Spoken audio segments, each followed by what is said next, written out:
Bom dia, bem-vinda, bem-vindo, caro expressionauta, a mais uma edição do programa Duplo Expresso, nessa manhã de terça-feira, dia 21 de julho de 2020, tá certo? Olha só, eu acho que eu furei a surpresa que eu fui entrar na sala de teleconferência e o áudio vazou porque aparentemente não tem como fechar, que é o seguinte, nós vamos entrar agora em a transmissão aqui não vai acabar não, hein?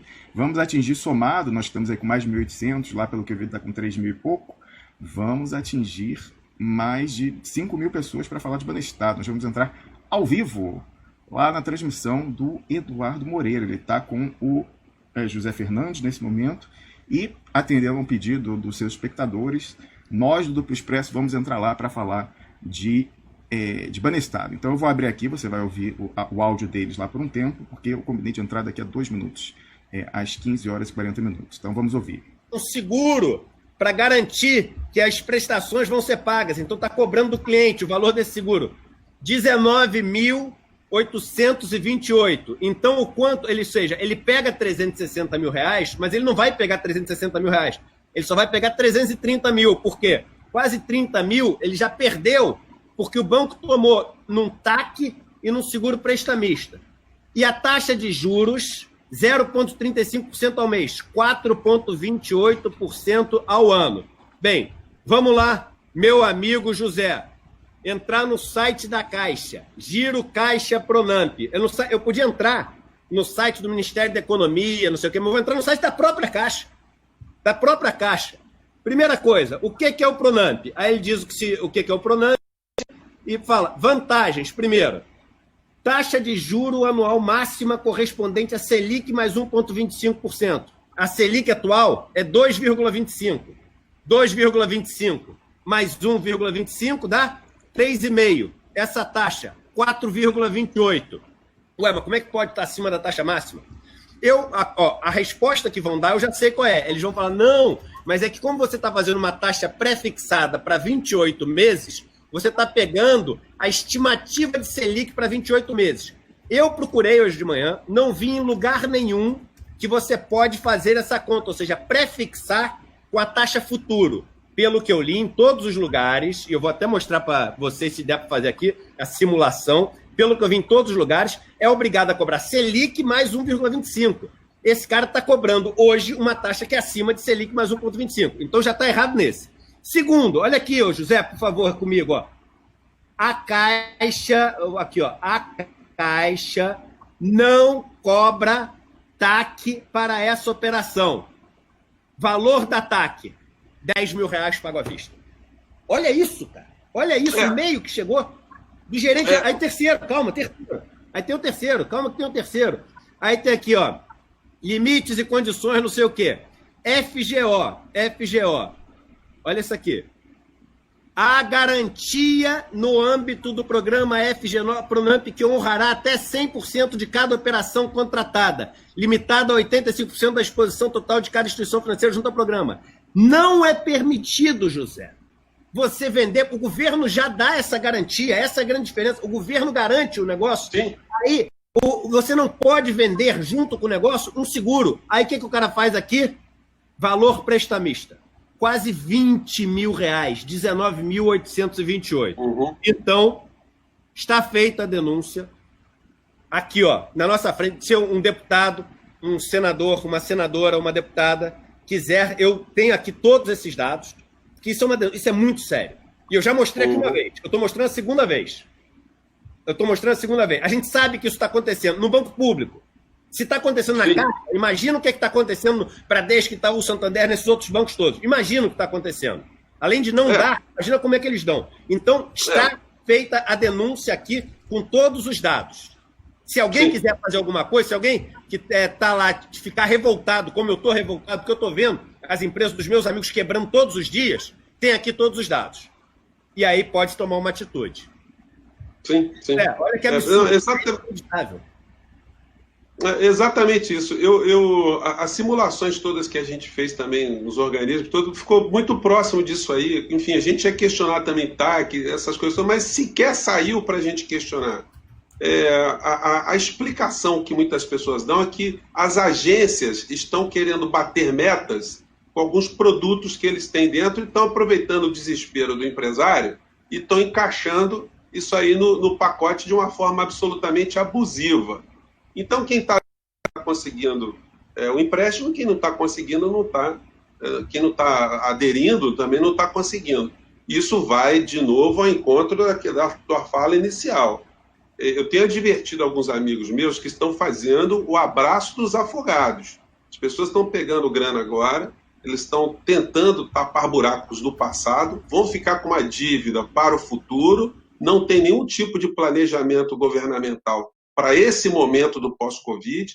A tendência é ter uma redução de demanda muito grande por conta do novo mundo que a gente vai ter, e essas pessoas vão ter uma queda de faturamento e um acréscimo nas suas despesas do futuro. Então, quem não está quebrando agora, está arrumando uma condição de quebrar um pouco mais à frente e ficar muito mais endividado, por conta de falta de planejamento de uma maneira geral. Mas a tua denúncia, Eduardo, é muito importante, o programa está aí, vai ficar gravado, eu vou reproduzir também lá no meu espaço, no portal do José. Por favor, muito legal.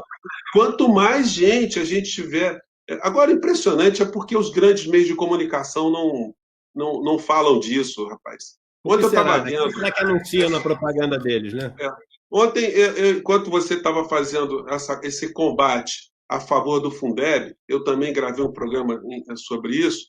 Você via a cobertura dos grandes jornais, você pega o Jornal Nacional, que tem maior penetração no Brasil, atinge quase 100 milhões de pessoas, eles falaram, fizeram a matéria até boa em relação à subtração dos recursos do Fundeb. E aí, quando eles vão responsabilizar quem são os algozes dessa história, eles falam assim, a proposta do governo, o governo, quer dizer, o responsável vira um ente abstrato. E a gente sabe que não tem gente abstrato. O homem que estava por trás disso era Paulo Guedes, porque o ministro da Educação, ele entrou agora, ele não tem nada a ver com essa discussão. O general, o Eduardo Ramos, lá que foi tentar fazer lobby contra o Fundeb, também não entende nada disso. Ele está ali colocando a cara dele quando o principal responsável, a figura que tem CPF, se chama Paulo Guedes. E esse indivíduo é sempre preservado pelos grandes meios de comunicação, porque a parte ruim, né, eles tentam desassociar. Ele sempre é preservado como uma figura que é capacitado, que é um homem que tem uma visão moderna, um homem que quer avançar com o nosso país, né? E quanto mais tiver pessoas assim como você, como eu, com todos nós que estamos nessas comunidades todas aqui, denunciando e dizendo, olha, o cara que está querendo assaltar a sua criança, o seu adolescente, ele tem nome, ele tem CPF, ele está no governo, ele se chama Paulo Guedes. Que nem o Bolsonaro, ele pode ser responsabilizado de uma forma direta, porque ele não entende nada, ele não está participando de discussão nenhuma. O Bolsonaro é um fantoche no meio dessa história toda. Perder tempo atacando o Bolsonaro é bobagem, porque quem está mandando no Brasil é a área econômica. E só deixar claro que muitas vezes o gerente, ele realmente não tem culpa nesse negócio. Vem de cima já a orientação exatamente do que ele tem que fazer. Por isso que a primeira coisa que eu falei aqui, até para preservar as pessoas que trabalham na Caixa Econômica Federal, que talvez seja um dos poucos bancos do Brasil que as pessoas têm esse senso de pertencimento, eles falam a nossa Caixa Econômica Federal, e eu tenho assim uma relação maravilhosa, porque admiro muito o trabalho dessas pessoas, mas você tem a Caixa comandada por pessoas que vieram do setor financeiro, e você passa a ter uma empresa que está visando lucro, né? E quando você tem uma empresa que está visando lucro, é isso que acontece. Com 2 minutos de atraso, mas no final a gente dá 2 minutos a mais, que a gente falou que ia chamar com 40 minutos, estamos chamando com 42, queria chamar o convidado de hoje, o Rômulus Maia. O Rômulus Maia que tem um canal no YouTube chamado Duplo Expresso. Rafa, se puder colocar na sala. O Rômulus que tem um trabalho diário, é um trabalho que não só é um noticiário, ele passa as notícias que estão acontecendo. Eu já fui convidado algumas vezes que não consegui por causa do horário, já gravei vídeos em inglês para ser passado no programa do Duplo Expresso, e ele tem um trabalho de acompanhamento muito próximo da questão do Banestado. Aliás, acabei de bloquear, já vou te explicar, Rômulus, uma pessoa, porque com esse negócio do Banestado, um monte de gente começou, nas últimas semanas, a falar assim, Eduardo, você está se escondendo do Banestado, você trabalhou no Pactual, e você quer esconder esses negócios todos, etc., E aí, assim, eu acabei de falar para uma pessoa agora, que por acaso no começo do programa ela não estava, quando eu anunciei que você estaria hoje, e eu falei, gente, vocês não podem ser igual ao outro lado, senão é o contrário. Hoje tem um convidado, você está falando que eu estou escondendo a informação, e as pessoas têm que ter cuidado, porque senão as boas intenções acabam em água, acabam em nada. Se a gente não tiver a responsabilidade de entender um assunto e de fazer o caminho que precisa ser feito para chegar lá no resultado que a gente quer, é que as pessoas paguem pelos erros que cometeram, que as injustiças sejam corrigidas, a gente nunca vai chegar em lugar nenhum. Então, eu queria agradecer a sua presença hoje, Rômulo, presença muito importante, até para educar as pessoas no sentido do que é a questão do Banestado, e te dar boas-vindas. E já te passar a palavra para falar o seguinte, Rômulo, vamos ir para o Banestado 101, ou seja, aula básica de Banestado. O que era o Banestado? Era um banco público, era um banco privado? O que é essa história de CC5, que é a carta circular número 5, lá, para que servia, o que não servia? Como é que foi esse escândalo? Até onde chegaram? O que falta chegar? A palavra é sua, meu amigo. Fique à vontade e nos ajude aqui a poder adquirir conhecimento sobre isso e poder ajudar para a gente poder pressionar aqueles que têm que ser pressionados para a gente chegar numa conclusão dessa história.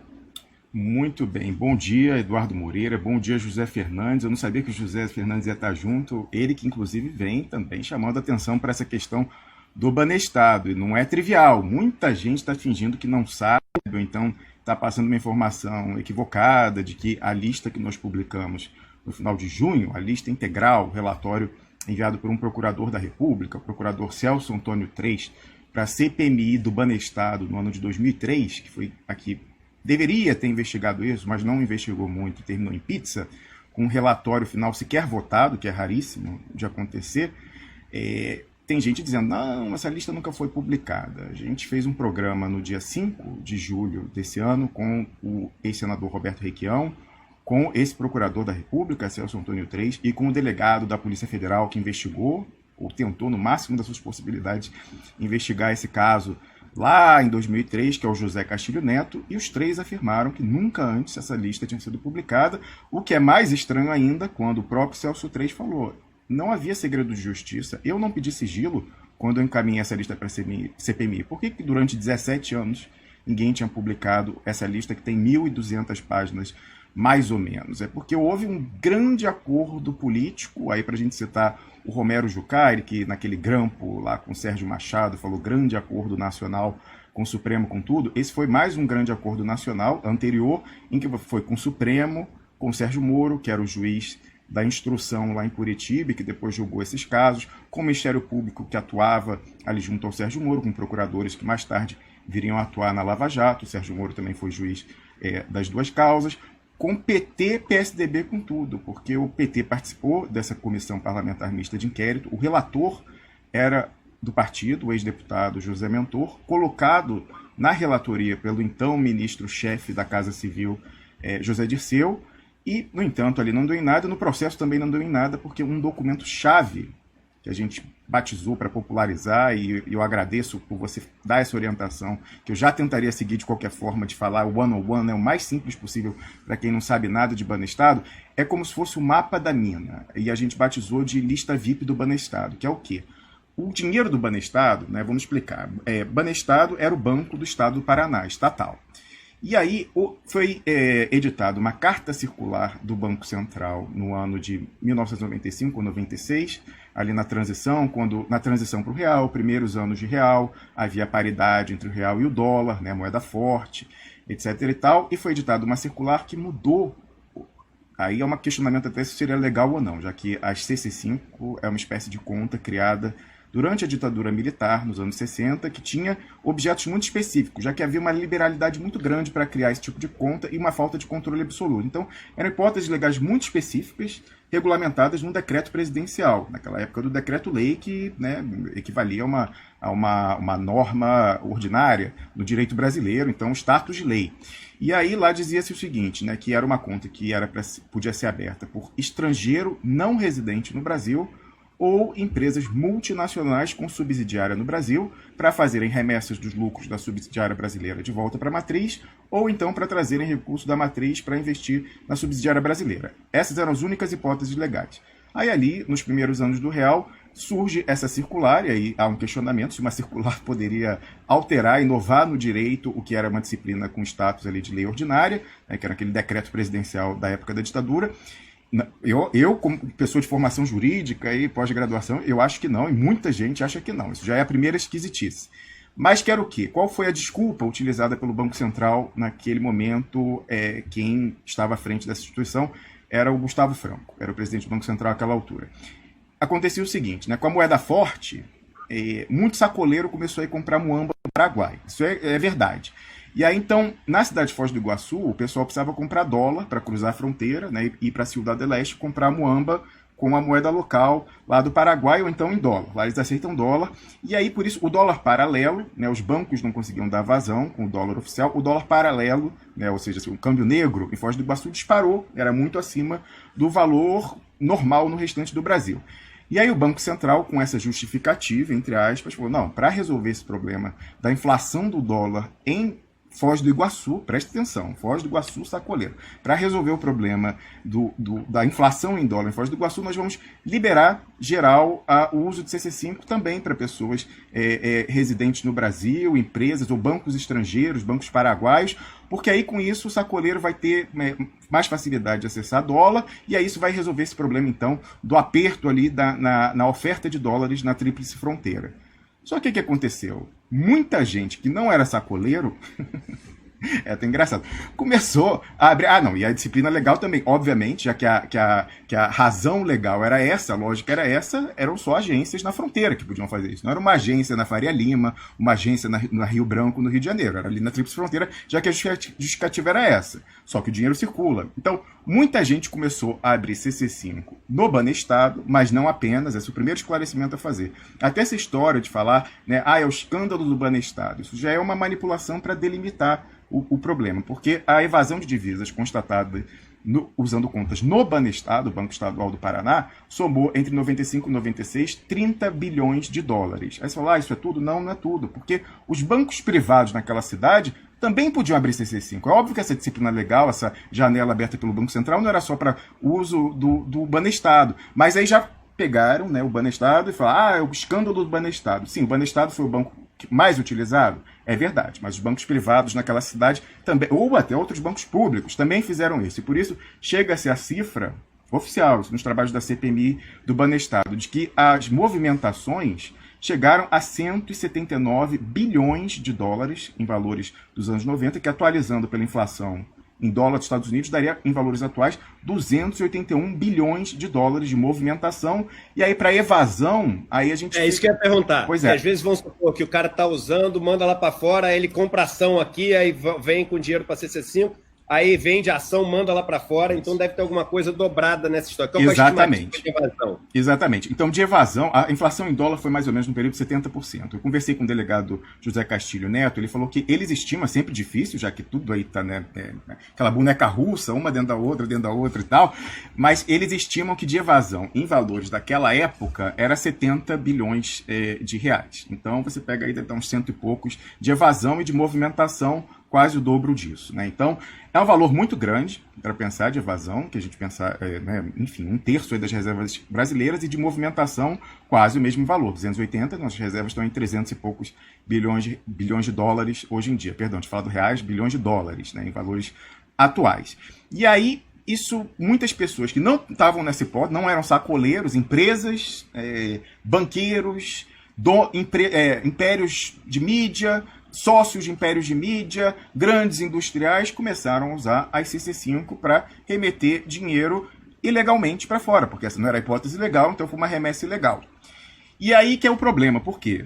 Vendo isso, a gente não pode, de plano, dizer isso aí era dinheiro ilegal. Por quê? Pode perfeitamente ser um direito, uma renda legal, então lucros e dividendos de uma empresa brasileira, né? Não é mais a empresa estrangeira remetendo lucro, não, que era hipótese legal. Vamos falar aí, empresas campeões da indústria que estão... Vou dar um exemplo aqui sem estigmatizar. Temos aí Banco Safra, temos Gerdau, temos CSN, temos CBF, temos até o Flamengo, o Clube de Regatas do Flamengo, onde eu fui sócio-atleta do Remo. Pois é, tá lá. Então vamos supor, né, que no caso não é uma empresa, mas enfim, vamos supor que esse dinheiro direitinho, apareceu no balanço, incidiram os impostos, recolheu, e eles, por alguma razão, querem mandar esse dinheiro para fora. Aí a remessa já foi ilegal. A gente sabe que uma remessa normalmente você faz o SWIFT e tal. Aí a gente precisa esclarecer se esse recurso era legal, por que foi usado uma maneira ilegal para remeter esse dinheiro. Pode ser, mas é, assim, algo a ser esclarecido. Aí a gente passa para as outras hipóteses de origem desse dinheiro. A primeira, que é a mediana entre o ruim e o bom, né, ruinzinho, é dinheiro sonegação. Caixa 2 dessas empresas que eles não podiam botar na conta da pessoa jurídica ou até da pessoa física, porque lá no início do ano ele tem que pegar aquele extrato do fim do ano, minha conta tinha tanto na declaração de bens, e eu falar, não, mas peraí, a sua conta do ano passado para desse ano subiu esse X aqui e você não justificou qual foi esse ingresso. Então, de onde veio esse dinheiro? O Caixa 2 não pode entrar nas contas no Brasil. Então, por isso que é muito comum as empresas que têm Caixa 2, ou pessoas que têm Caixa 2, mandarem para fora para poder entrar, e inclusive, não raro, você deve saber disso, Eduardo Moreira, melhor do que eu, esse dinheiro que é colocado fora, ele volta para o Brasil, porque você não ganha juros como há no Brasil em nenhum outro lugar. Então, para que você vai deixar... Boa parte dos investimentos estrangeiros que existem no Brasil são de brasileiros com contas lá fora, várias dessas contas legais e várias ilegais, vários dinheiros declarados, vários dinheiros não declarados, e que voltam para o Brasil. Por quê? Porque é aqui que as pessoas, esses milionários e alguns bilionários, levam a vida deles. É aqui que eles têm as casas, os iates, os jatinhos, as empresas, etc. Então, é importante isso que o Rômulo está falando, desse ciclo do dinheiro ir e voltar. Antigamente era utilizado CC5 e Anexo 4. Anexo 4 era uma outra resolução que as pessoas utilizavam também para isso. Exatamente. E aí preste atenção nisso daí que você está falando. Pode ser dinheiro legal. Então vamos supor que a pessoa ali no início, no primeiro mandato do Fernando Henrique Cardoso, assim, 98, ele falasse, olha, isso aí não está sustentável, essa paridade. Eu acho que o Fernando Henrique Cardoso, depois da reeleição, vai desvalorizar o real. Vamos supor que a pessoa pensou isso ali no segundo semestre de 1998. Então ela era o dinheiro, né, que ela pensou e mandou legalmente. Vamos supor que ela não usou a CC5, ela mandou pelos trâmites normais. E aí constituiu lá uma offshore, né, nas Ilhas Cayman, Países Baixos e tal, e aí vai realizar um investimento no Brasil. Isso em si é uma otimização fiscal, uma otimização, até isso é um eufemismo que o pessoal faz, né? Otimização cambiária, digamos assim, uma blindagem do patrimônio, mas não é ilegal. Você fala, é imoral, mas não é ilegal. Agora, a gente tem hipóteses claríssimas, usando a CC5, de lavagem de dinheiro e crime de corrupção. Vou dar 2 exemplos concretos que já foram julgados e por isso a gente pode falar com tranquilidade. O ex-prefeito de São Paulo, Paulo Maluf, ele fez uma remessa enorme usando a CC5 desse esquema que a gente chama Banestado, mas eu nem sei se no caso ele usou o Banestado. Enfim, todos os bancos que operaram CC5. É mais próprio a gente falar de esquema das CC5. Ele mandou esse dinheiro e qual era a origem de boa parte desse dinheiro? Propina, que ele recebeu pelo superfaturamento de 2 das maiores obras da gestão dele à frente da Prefeitura de São Paulo. A construção da Avenida Águas Espraiadas e do túnel Ayrton Senna. Então, aquela história de licitação dirigida, aí ele permite que a pessoa que recebe, a grande empreiteira, não sei qual foi essa no caso, pagasse, superfaturasse e aí desse a diferença para ele. Aí ele remete, como ele não pode botar na conta do banco Paulo Maluf, nem na conta da empresa da família Eucatex, que aí todo mundo ia falar, qual é a origem desse dinheiro? Aí ele manda para fora, via CC5, esse dinheiro passa pela filial do Banestado em Nova York, e aí de lá vai para os destinos. Então, por exemplo, outro que também a gente conhece, a família do José Serra. Até a semana passada, aí, semanas atrás, a Lava Jato finalmente foi atrás dele. Ia para as Ilhas Caimão, então vinha para a conta que ele mantinha aqui na Suíça. E aí também fechava... Aliás, hoje está tendo operação. Hoje está tendo essa operação. Mais uma? É? Está tendo, Eles prenderam, pelo que eu li aqui, o dono da Qualicorp, aquele Júnior, por ser um dos supostos financiadores da campanha para o Senado do Serra, e também acho que fizeram busca e apreensão em alguns imóveis do Serra. Hoje eu li isso aqui. Perfeito. Olha que importante. Só para informar também, acabei de ver aqui também, a Justiça determinou o bloqueio de 5 milhões de reais do Serra. Muito bem. Pelo que eu tinha visto da última rodada da Lava Jato, vocês sabem que a gente está falando para mais de 6 mil pessoas. Estamos com 2 mil lá no Duplo Expresso e 4 mil aí no canal de vocês. Estamos com uma audiência fenomenal. E tem o Facebook meu também. Eu estou falando só do YouTube. É isso. Além disso, tem mais 1.000. Também tem o Facebook do Duplo Expresso, também está com uma porrada aí de gente, que em geral também dá mais de 10 mil no acumulado. Então, aí o que acontece? No caso do José Serra, pelo que eu li das notícias, quando ele apareceu no noticiário, eu estou indo atrás de dinheiro de quando ele foi governador do estado, né? Mas antes ainda dos anos 90, quando ele estava no governo federal, primeiro como ministro do Planejamento, que comandou o processo de desestatização das privatizações da Vale, da telefonia, etc., e depois ele vai para o Ministério da Saúde. Nessa época, também, aí você pergunta até, por que um ministro do planejamento que cuida de desestatização poderia ter recebido vantagens. Isso está muito bem explicado naquele livro A Privataria Tucana, do jornalista investigativo Amaury Ribeiro Júnior, que fez aquele livro com base nos documentos da CPMI do Banestado. Então, o que a gente está falando aqui de CC5 é coisas do Serra mais antigas que até aqui não tinham dado em nada, né? Como tudo mais nesse escândalo da CC5 não deu em nada, mas agora o pessoal está indo atrás de outras coisas, quem sabe até não vão chegar nesses recursos também. Mas o Serra é desse tipo até mais simples que o do Maluf. Por quê? O dinheiro deles, remetido em benefício dele ou da filha, parece que ela é a titular das contas, né, para dar uma distanciada, ele volta ao Brasil e uma dessas offshores lá que eles tinham em Caimã, nas Ilhas Caimã, paraíso fiscal, era dona da casa, em uma empresa cuja sócia é a filha dele, Verônica Serra. Era dona da casa em que o José Serra mora, né? Diz que é uma casa muito bacana, nunca fui, diz que tem uma coleção de arte inacreditável. A gente sabe que a arte é muito usado para lavar dinheiro, esquentar dinheiro frio, né? Já que é uma coisa de estimativa muito subjetiva, né? Quanto vale um quadro, quanto vale uma escultura, é muito usado para esquentar dinheiro frio e lavagem de dinheiro. Mas aí o que acontece? O do Maluf, então, ele recebeu aquela propina, de acordo com a condenação que ele sofreu. Por isso que eu estou afirmando, estou falando que teria recebido. A condenação está falando isso, ele foi preso por conta disso. Recebeu a propina no superfaturamento dessas obras, saiu via CC5, já que ele não podia botar na conta dele nem da empresa dele, aí passa pela agência do Banestado em Nova York, ou do banco privado, mas enfim, do esquema CC5, e aí vai para os fundos dele, que ele tinha em outro paraíso fiscal, as Ilhas Jersey, que é parte do Reino Unido, fica ali no Canal da Mancha, entre a França e a Inglaterra, mas é um paraíso fiscal, tem uma disciplina jurídica diferente da City Londrina, por exemplo. E aí, lá ele tinha fundos, eu acho que trusts, né, no caso, era a pessoa jurídica dessa hipótese, é uma figura que a gente não tem direito brasileiro, mas a gente veio aprender, porque o Eduardo Cunha também tinha uma porrada de trust aqui no país em que eu me encontro, a Suíça, e aí esses trusts compravam, sabe o que, Eduardo Moreira e José Fernandes? Compravam debêntures, que são valores mobiliários, um título que representa uma dívida, da empresa da família do Maluf, a Eucatex. E aí, com isso, esse dinheiro entrava limpinho no bolso da família Maluf e ele podia gastar aquele dinheiro que antes ele não podia botar no banco. Então, é nesse momento que você fecha o círculo, sai o dinheiro ilegal, sai do Brasil ilegalmente, aí coloca uma maquiagem de investidor estrangeiro e volta de uma forma fraudulenta para entrar no bolso do beneficiário original. Aí está configurado o crime de lavagem de dinheiro. Então, nesse caso do Maluf, a gente tem 3 crimes. Primeiramente, a corrupção passiva, ele recebeu a propina. Depois, o crime de evasão de divisas, essa saída ilegal. E a volta à lavagem de dinheiro. No caso do Serra também, quando ele goza da casa em que ele mora, comprada e, segundo o relato, com esse dinheiro que a família dele recebeu no contexto de desestatização, quando ele era pessoa no Ministério do Planejamento que cuidava disso, também leva a crer que também haveria corrupção passiva e lavagem de dinheiro e até a evasão de divisa via CC5, que eu acho que também foi o esquema àquela altura. Só que é importante a gente ver... Deixa eu só falar uma coisa aqui em relação a comentário. Tá muito legal isso que o Romulo está falando, gente. Aí tem gente que fala, tô careca de saber não sei o quê. Não tá, porque esse exemplo que ele deu...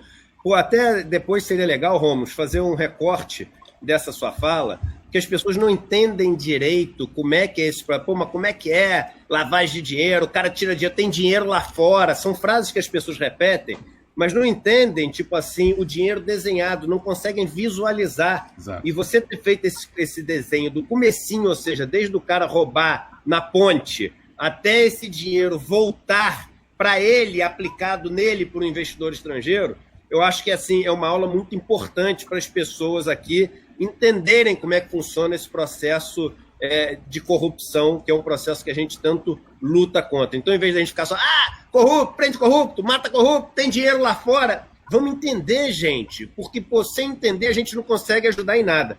Deixa eu pedir o seguinte, Romulo, a gente já passou o nosso horário, mas tem aí mais uns 7 minutos, 8 minutos, e eu queria que você passasse o seguinte... Onde é que a gente está hoje? E queria até que no final você convidasse, porque todo mundo que quiser saber mais detalhes, tem o Duplo Expresso todo dia, tem todas as informações, e o Romulo passa isso, assim, ele tem muito material lá, tem muito vídeo antigo que ele já explica com todos os dados, mas eu queria que você chegasse ao seguinte, onde é que a gente está hoje? O que teve de novidade nesses últimos tempos? Eu estou naquela tua lista que você manda umas mensagens, recentemente eu vi várias coisas, poxa, olha só, finalmente, bomba, chegou. Então eu queria que você falasse assim, onde é que a gente está hoje, o que tem de novidade, e as pessoas que quiserem saber mais informações sobre isso, como é que elas podem conseguir com você mais informações sobre isso? Importantíssimo Eduardo, porque a gente está vendo uma campanha de desinformação para tentar esvaziar a importância dessa revelação. Então, as 3 figuras que eu mencionei, que são as responsáveis pela denúncia, o senador Roberto Requião, o procurador Celso Antônio Três e o delegado José Castilho falaram: essa lista, Romulus Maia, que você publicou no final de janeiro, ela nunca tinha sido publicada antes. A gente está lá com 5.000 lançamentos das CC5, que pode ter pessoas daquelas 3 hipóteses: dinheiro legal melado com uma remessa ilegal, caixa 2, ou então fruto de crime, como esse do Maluf, que a gente falou da corrupção. Nunca tinha sido publicado, e o Celso Três, nesse programa, fala: eu até estranhei, eu não pedi sigilo, por que não foi publicado? Não foi publicado por causa desse grande acordo nacional com o Supremo, Sérgio Moro, PSDB, PT, com tudo, lá atrás, em 2013, que vige até agora. Então, algumas pessoas ficam falando: isso aí não tem nada novo, a lista não foi publicada. Foi publicada só agora, isso é a palavra dos protagonistas. Inclusive, eu passei para o Rafael, Eduardo, um link de uma publicação que a gente fez no domingo. Se der, mostra aí que é onde as pessoas vão encontrar essa lista integral. E o primeiro trabalho de processamento que a gente fez com uma equipe de voluntários, aí 17 pessoas... Põe na tela e no chat, por favor, Rafa, para as pessoas. Então, que é a gente colocou aqui, deixa eu ver o título lá no nosso site, olha só, deixa eu ver aqui, Banestado Leaks, a lista finalmente, no domingo à noite. E aí, nessa lista, ela foi preparada por um jornalista que tentou cobrir aquela época, cobriu na melhor das suas possibilidades, que é o José Mágico, cobriu para a Folha de São Paulo. Ele primeiro mandou lá em 2003 uma matéria genérica, a Folha de São Paulo publicou, aí quando ele começou a falar de nomes e fez essa lista aí com 100 pessoas físicas da finança, de impérios de mídia, da indústria e mais pessoas jurídicas, aí a Folha já falou: não vamos publicar, e botou lá um parecer do jurídico dela, falou: não, o jurídico acha melhor não e tal, quando era um documento oficial de um procurador para uma CPMI, assim, totalmente com origem certa, destino certo, enfim, se havia problema, que as pessoas que fossem processar iriam para cima dessas autoridades, não do jornal que dá publicidade, mas é porque havia esse grande acordo nacional que incluía a grande imprensa. Então, essa lista, a integral, se você entrar nesse artigo aí, você tem o link para baixar os 3 volumes das CC5, desse documento oficial, são no todo 1.200 páginas, e nesse artigo há essa lista do José Mágico, esse jornalista, que vinha tentando publicar até aqui e ninguém deixava, com as 100 pessoas físicas que ele selecionou e 25 pessoas jurídicas. Mas não é ainda o resultado de todo o trabalho. A gente está, por exemplo, não está nessa lista, a gente já identificou a mulher do Paulo Guedes, o irmão do Paulo Guedes, a família do presidente do Senado, Davi Alcolumbre, a família do relator do projeto de privatização da água, Tasso Gereissati, o ministro Luiz Roberto Barroso, ministro do STF e presidente do Tribunal Superior Eleitoral. Então a gente vai seguir trabalhando. Há 2 diretores do Banco Central, imagine você lá na gestão do Gustavo Franco, que mudou isso daí. Então a gente vai seguir trabalhando, pegando outros enfoques. Esse José Mágico focou no capital, né, do pessoal. Aí a gente agora tem que ver o pessoal nas instituições, seja políticas, parlamento executivo, seja nas de controle e jurídicas, órgãos de controle, Ministério Público, cortes superiores, TCU, etc. e tal. Então ainda vai dar muito pano para manga. Pegar, e sabe o que é interessante, Eduardo? A maior parte do dinheiro remetido ilegalmente tem origem desconhecida, já que foram usados laranjas. Então, principalmente aquelas pessoas que estavam evadindo caixa 2 ou então propina, elas não botavam no nome próprio. De uma forma até folclórica, o senador Roberto Requião falou que um dos CPFs e nome de pessoa física mais utilizado para remeter bilhões e bilhões de dólares, era o vendedor de cachorro-quente da porta da agência do Banestado em Foz do Iguaçu. E ele não ganhou nada, disse que o sujeito era honestíssimo, mas alguém chegou lá, um gerente ou uma gerente, virou para ele e falou assim: ô meu amigo, me dá aqui seu CPF e tal. Ele deu de boa fé, o pessoal usou para remeter bilhões e bilhões de dólares. E aí você vê a gravidade, a atualidade. Há um relato, numa matéria publicada pelo mesmo Amaury Ribeiro Júnior, na Isto É, em 2003, de que uma das gerentes que mais abria conta CC5 nessa agência de Foz do Iguaçu era uma sujeita chamada Vera Santos Lima, que era a esposa do procurador da Lava Jato, Carlos Fernando Santos Lima, aquele barbichinha. Então, que tentou impedir que esse documento, fechando o circuito, fosse ao Brasil. Quando a CPMI foi lá buscar em 2003, ele viajou junto com Vladimir Aras, o procurador que era o coordenador de cooperações internacionais na PGR durante a Lava Jato, a gestão Rodrigo Janot. Os 2 que atuavam no caso do Banestado no Paraná foram para Nova York para impedir que os procuradores distritais entregassem esses documentos à CPMI. Mas foi entregue à CPMI e foi entregue a eles também. Isso está registrado na imprensa nessa matéria. Estranhamente, os 2 não colocaram no processo lá, que era tinha sua instrução presidida pelo Sérgio Moro, depois julgado por ele, e aí por isso foi todo mundo para casa, não tinha materialidade. O delegado Castilho fala que é como se tivesse homicídio e o corpo nunca foi encontrado. Os procuradores de Nova York entregaram a bolsa com o corpo, falando, tá aqui, a prova do crime de homicídio. E aí, esses procuradores, que atuaram também depois da Lava Jato, sumiram em Curitiba, e também em Brasília o pessoal da CPMI que recebeu, um senador do PSDB, um deputado do PT, outro deputado do PDT, e um senador do PL, aí do bolsonarismo, oh, meu Deus, como é que é o nome dele? Lá que ele parece um bicheiro, se veste com um relógio de ouro, aquele que é... Não foi reeleito. Não foi reeleito agora, sempre me foge o nome dele, é o Magno Malta. O Magno Malta estava nessa diligência, então Antero Paz de Barros, José Mentor do PT, Magno Malta, que era senador pelo PL, aí não foi reeleito, mas que é um quadro aí importante do bolsonarismo, e doutor Hélio do PDT. Eles receberam a bolsa com corpo, os procuradores Vladimir Aras e Carlos Fernando receberam, e no Brasil sumiu, e ninguém fala disso até hoje. Eles falam, mas prescreveu. O que prescreveu foi a evasão de divisas. Da lavagem de dinheiro, até hoje, cada vez que eles gastam esse dinheiro no Brasil, aí com debentures da Eucatex, a holding da família Maluf, ou então na casa do José Serra e tal, o crime é renovado, o crime está existindo de lavagem de dinheiro, então não prescreveu, e é estranhíssimo ver o pessoal vir com essa nuvem de fumaça tentando esvaziar isso. Então o documento, a lista é velha, mas nunca tinha sido publicada. As consequências jurídicas e principalmente políticas são atualíssimas. Você tem quem vai presidir as eleições desse ano, Barroso, e quem escolhe se pauta ou não a ação de cassação da chapa Bolsonaro-Mourão, sujeito possivelmente a pressões com base nisso, a gente não sabe a origem do dinheiro, pode ser que sejam honorários legais da advocatícia dele, que ele melou com uma remessa legal, pode ser, agora também pode ser, ele tem que esclarecer, caixa 2, honorários que ele não faturou, ou o que é pior, Eduardo Moreira e José Fernandes, pode ser propina recebida, porque ele também era procurador do estado do Rio de Janeiro. Aí vai que aconteceu isso, ele ficou com esse pecado original, alguém guardou esse dossiê e tenta pressioná-lo com base nisso, para decidir se pauta ou não a cassação, decidir como faz e quando faz as eleições, etc. e tal. A gente não pode ficar com a dúvida, e me estranha muito que parlamentares dos partidos de oposição, me estranha muito que os veículos supostamente progressistas, ninguém pergunte diretamente, como a gente vem fazendo há semanas no Twitter, perguntando, dirigindo, já que o Luiz Roberto Barroso tem perfil no Twitter, que ele esclareça e tire essa ansiedade da nação, que ele possa estar sendo chantageado com base num dossiê do passado. Ele precisa dizer qual foi a origem do dinheiro que ele remeteu ilegalmente, Eduardo Moreira. A gente vai continuar lá no Duplo Expresso, terminando aqui esse link, então quem quiser ouvir mais pode ir lá para a nossa live, e também fica aqui a recomendação para o pessoal e ver esse artigo que você divulgou aí, onde está esse documento bruto e essa primeira lista processada com base no trabalho do José Mágico. E quando eu entrei, eu vi a conversa sua com o José Fernandes, falando do Paulo Guedes, eu mandei um outro link para o Rafael, de um tweet.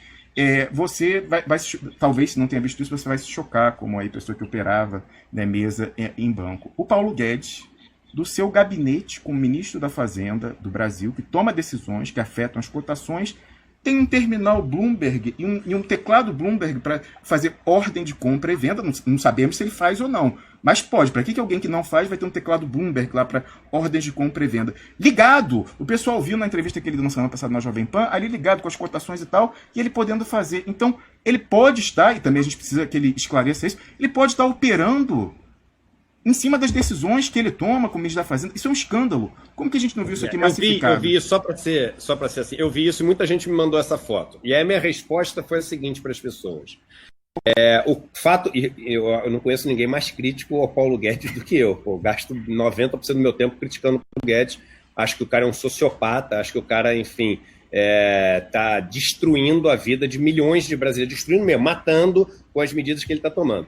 O fato dele ter um terminal da Bloomberg ali não quer dizer, como o Romulo falou agora, que ele está operando. Até porque, se eu, Eduardo, pudesse, eu teria um terminal desse, porque é o lugar onde você consegue ver as informações do mundo inteiro, desde cotações até notícias, da maneira mais rápida, e tem um sistema de mensageria muito bom também. Eu não tenho por quê? Porque um terminal da Bloomberg, ele custa, se não me engano, $2 mil por mês. Então, eu gastar $10 mil, eu gastar R$10 mil por para ver notícias, eu prefiro ver notícias com 10 minutos de atraso nos sites e não pagar R$10 mil por mês. Então é por isso o motivo pelo qual eu não tenho. Então, eu tenho muito essa preocupação, e eu já queria fechar aqui, Romulus, de ser assim o mais justo dentro das informações que eu tenho para as coisas. Assim. O Paulo Guedes é um adversário meu. Eu sou uma pessoa, eu quero, assim, eu quero derrubar o projeto de Paulo Guedes, porque o Brasil que eu acredito, ele é destruído com o projeto de Paulo Guedes. Mas eu tenho que, dentro dessa minha caminhada, ter um senso de correção dentro daquilo que eu faço. E até a sua vinda aqui hoje, eu queria já terminar agradecendo, foi nesse sentido que as pessoas estão falando tanto de Banestado, vamos aprender um pouco, gente. E você, sinceramente, fica aqui um elogio. Eu acho que você foi muito didático aqui e é muito importante. E aí as pessoas que querem ir além, poxa, pode até continuar hoje aqui no site do Duplo Expresso e vão ter ali sempre as informações. Por quê? Porque o portal do Eduardo não é um portal do Banestado. O portal do Eduardo não é um portal do espiritismo, do catolicismo, da denúncia contra a Caixa. É um portal de várias coisas. E a gente vai levantando as denúncias e tem pessoas que resolvem mergulhar, resolvem se aprofundar, resolvem aprender mais sobre essas denúncias. E aí as pessoas que estão interessadas nesses assuntos, que busquem os especialistas. Eu acho que o nosso papel aqui é dar espaço, é ouvir as pessoas e permitir que as denúncias encontrem solo fértil para que possam ser levadas adiante. Então, eu queria agradecer a sua presença aqui, agradecer a didática do que você explicou aqui e passar para você fazer suas considerações finais. Olha, eu que agradeço. É importantíssimo furar essa bolha. Aí, interesses muito estranhos estão tentando esvaziar com falácias, dizer, prescreveu a evasão de divisas. Não, mas não prescreveu a lavagem de dinheiro que continua existindo. Isso é velho, a lista é velha. É velha e nunca tinha sido divulgada. Por quê? Já que a imprensa tinha acesso a isso. Por quê? Então é importante furar essa bolha. Eu não tenho dúvida, Eduardo Moreira, de que você, ao longo do dia, receberá ligações de pessoas falando, o que você abriu espaço para esse cara falar de Banestado e tal. Eu vou, inclusive, na sequência, mostrar uma influenciadora aí à esquerda falando que quando um outro canal me deu espaço para falar isso, que ela ligou para tomar satisfação. Que história é essa de abrir espaço? Então, eu vou mostrar o registro em vídeo da sujeita falando isso ontem. Então, não tenho dúvida que o pessoal vai ligar para te azucrinar, mas você passou naquilo que a gente chama de teste da navalha expressa, né? Tem algumas pautas muito caras a nós no Duplo Expresso, essa questão do Banestado e o novo pedir ao presidente Lula, aliás, cobrar do presidente Lula, que ele que pediu a lista integral da Odebrecht aqui na Suíça 2 semanas atrás, que ele não use só isso no processo dele para benefício lá processual dele, que ele, mais do que isso, publicize porque estão os nomes que foram ocultados pela Lava Jato nessa lista. Então, o doleiro dos doleiros, Dario Messer, que passou incólume do Banestado por todos os outros escândalos financeiros até Banestado, até Lava Jato, sendo que um preposto dele, o Juca Bala, fez uma delação homologada na Lava Jato do Rio de Janeiro, com o juiz Marcelo Bretas, em que ele fala, sabe por que o Dario Messer não foi incomodado nem no Banestado, nem na Lava Jato? Porque ele paga $50 mil por mês a um advogado em Curitiba, de nome Figueiredo Basto, que distribui lá na polícia, no Ministério Público, no gabinete do juiz e tal, e por isso que ele passou incólume. E aí se torna verossímil essa narrativa, uma delação premiada, né, assim, homologada por um colega do Sérgio Moro, colegas do Deltan Dallagnol, de Ministério Público. Fica verossímil porque o Dario Messer estava na delação de 2 ex-diretores da Odebrecht, falando, olha, ele foi a quem a gente recorreu, já que agora não tem mais CC5, para evadir o dinheiro que pagar propina lá, a gente usou o Dario Messer. E o Dario Messer não foi investigado, não foi processado, não foi ouvido sequer como testemunha, sendo que era muito fácil lá o Ministério Público pedir e o Sérgio Moro homologar um pedido de carta rogatória para que ele fosse ouvido. Naquela altura ele estava no Paraguai, todo mundo sabia onde ele estava, não pediu para ouvi-lo sequer como testemunha. Então isso é muito esquisito, torna verossímil essa narrativa. E a atualidade, a lista do Banestado do século XXI é a lista integral do Odebrecht, porque a Lava Jato recebeu isso e foi só atrás dos alvos políticos que ela queria, do PT. Então a gente vai ver todos os tucanos que foram preservados, vamos ver nomes do judiciário que foram preservados, nomes da mídia que foram preservados, os bancos que foram utilizados. Então eu queria também fechar com isso, fazendo esse chamamento para que a lista do século XXI, que é a lista do Odebrecht, que o ex-presidente Lula vai receber, que ela não termine como um Banestado lá atrás, que o PT, junto com o PSDB, junto com o judiciário, operaram para enterrar, né, para vantagens pessoais, quando a gente está vendo que esses grandes interesses que estão na lista lá atrás do Banestado e agora na lista da Odebrecht estão operando a destruição do Brasil, a agenda do Paulo Guedes, quem sabe até com base em chantagem por causa desses dossiês, de estarem pendurados em Banestado e mais uma vez em Odebrecht. Então, a gente aqui reforça 2 pedidos, eu queria com isso concluir. A gente tem que exigir do ex-ministro Zé Dirceu que dê essa lista, ou então explique o que aconteceu para o homem que ele colocou na relatoria, José Mentor, não ter sumido com essa lista, a lista VIP, que fecha o circuito da lavagem de dinheiro, e exigir do ex-presidente Lula, a quem a gente dedica muita estima, mas que tem essa responsabilidade com o Brasil, de não usar essa informação fundamental para desconstruir a narrativa de que a Lava Jato combatia a corrupção. Não, era um instrumento político para ir atrás de algo muito delimitado, que era o projeto trabalhista, né, do PT, uma social-democracia assim, limitada. E poupou todo mundo nas outras áreas. Inclusive, a gente já sabe que tem os nomes de cúpula do judiciário. Tem uma matéria que saiu em maio de 2017 na Folha de São Paulo, falando que o Fachin está, desde então, 3 anos sentado em cima de nomes que estão na lista do Odebrecht que nunca apareceram. Então o Lula vai mostrar, peraí, é o judiciário que está falando que os políticos são corruptos? Mas esses nomes aqui de TCU, STJ, STF, que estavam sendo poupados e assumiram esse figurino aí de vingadores anticorrupção. Então o presidente Lula está com a faca e o queijo na mão para desmontar a narrativa de que corrupto eram os políticos, corrupto era o PT. E a gente tem que lutar para que isso não fique só no processo dele, e que isso aproveite a todo o Brasil nessa urgente iniciativa de reconstrução nacional, de desarticular esse braço do imperialismo americano no Brasil, que era a Lava Jato, Eduardo Moreira. Com isso eu concluo agradecendo o espaço, aí, a enorme audiência que você possibilitou que se somasse àquela Duplo Expresso, porque a gente precisa furar a bolha. E já me colocando solidário a você com relação à dezena de telefonemas que você vai receber ao longo do dia reclamando de você ter aberto esse espaço. Não tem problema. José Fernandes, suas considerações finais, e agradeço novamente o Rômulo pela sua participação hoje. Olha, eu agradeço também. Assim, a gente vira sujeito da história, né? Eu estava aqui fazendo uma live com o Eduardo Moreira, no mesmo dia que o Rômulo estava lá levantando essa questão da CC5 Banestado. E eu mencionei apenas como um episódio importante que merece o foco de todos nós, né? E a coisa vai indo, olha você aqui, o Rômulo aqui, eu, o Eduardo Moreira, tratando desse tema. E eu acho que o grande desafio é tratar dessa forma, desse episódio, com toda a responsabilidade, todo o profissionalismo, todo o jornalismo, todo o respaldo jurídico, toda a preocupação política extremada, porque tem muitas pessoas envolvidas nessa história. Então a gente não pode cair em erros que façam desacreditar esse trabalho que você está fazendo, Rômulo.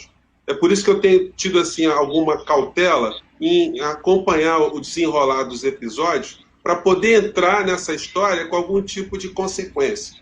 Por enquanto, o que nós podemos fazer é simplesmente noticiar o fato, que está acontecendo um fato, que você está empenhado nisso, e a gente tem que dedicar a você todo o respeito por estar fazendo isso, porque não é fácil, uma posição que se coloca em risco pessoal em estar cuidando desse assunto. Enfim, José, você me permita só fazer uma observação. No dia que eu recebi essa lista, foi 17 de fevereiro desse ano. Imediatamente, você vê, só para ilustrar bem que você está falando desses riscos, imediatamente, quando eu recebi 20 e poucos minutos depois, dando a impressão muito forte de que as nossas atividades, aí não sou só eu, certamente de vocês também, são monitoradas em tempo real, comunicações, 20 e poucos minutos depois de eu receber esses documentos, dos quais eu corri atrás havia anos, hackearam o site do Expresso e apagaram todo o conteúdo, porque eles achavam que eu ia publicar naquele dia o material bruto, quando a gente ia processar. Então, isso aqui eu levei ao Serviço Especial da Suíça, que é como se fosse, né, o serviço secreto, porque há um tipo... Eu moro na Suíça, para quem não sabe, e aqui há um tipo penal específico para ativistas, políticos, dissidentes dos seus países de origem que têm a sua atividade prejudicada, seja por inteligência, seja pessoas tentando difamar, porque é um país que tem tradição de abrigar asilados, né? Aí você vê desde João Calvino na Reforma, passando por Lenin, que saiu daqui de Zurique para fazer a Revolução, Bakunin, o anarquista que morreu e está enterrado na cidade em que eu me encontro, Berna, a capital. Então eles têm um tipo penal no Código Penal Suíço para isso, que é uma competência federal, né? Acima dos cantões. Então eu já tenho um dossiê já farto aqui, já foram 3 oportunidades. Em 2018 entraram na minha casa para dar um susto. Esse ano hackearam o site porque eles achavam que eu ia deletar, e você vê como que eles têm capacidade, assim, estavam já assim, na emboscada. Se eu conseguisse alguma coisa muito importante, eles iam usar uma vulnerabilidade lá de um plugin que usaram, não tenho mais essa vulnerabilidade,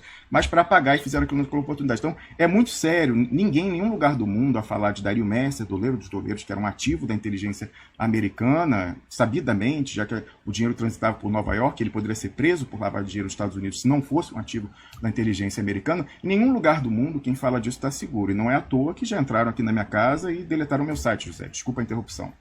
Não, então é isso. Então a nós compete tratar isso com a responsabilidade que nos é acreditada, assim, Eduardo Moreira, eu, enfim, você, nós nos colocamos publicamente, então tudo que a gente fala repercute, as nossas falas vão longe, a gente tem que ser muito claro, muito responsável para não fazer nenhum tipo de cometer algum tipo de pecado que a gente tem abominado tanto na prática política do cotidiano, a destruição de reputações, Perfeito. As fake news, as notícias enviesadas. Então, nós temos que dar o exemplo. Então, para a gente entrar nessa história, a gente tem que ser muito responsável. E eu quero agradecer ao Eduardo Moreira por estar amplificando esse debate. A princípio, a gente só pode tomar algum tipo de atitude quando a gente tiver mais substância, né, disso aí, mas é o papel que nos cabe. Eu quero agradecer muito a Eduardo Moreira, as pessoas que estão conosco aqui, né, e que tenham a certeza absoluta, que tenha a clareza desse jogo e do nosso papel aqui de tentar jogar luzes sobre esses temas aí, que eu espero que tenha algum tipo de consequência de fato, né? Quero agradecer, Eduardo, mais uma vez. Obrigado, Rômulo, e até a próxima. Se me permite uma palavra final, Eduardo, nesse momento, o que todo mundo pode fazer com tranquilidade é ler e difundir aquele artigo que a gente publicou no domingo, porque ali só tem documentos oficiais de um procurador, uma CPMI, e em cima disso uma listagem de nomes, 100 pessoas físicas, 25 pessoas jurídicas, então tudo dados oficiais que estranhamente, apesar de não haver segredo de justiça, foram ocultados por 17 anos. Então, pode ler e difundir com tranquilidade aquele artigo aí, cujo link o Eduardo Moreira mostrou ainda há pouco. Valeu, turma. Até amanhã. Até amanhã, José. Até amanhã, Rômulo. Até amanhã a todos que nos assistiram hoje durante 1h25. Um abraço.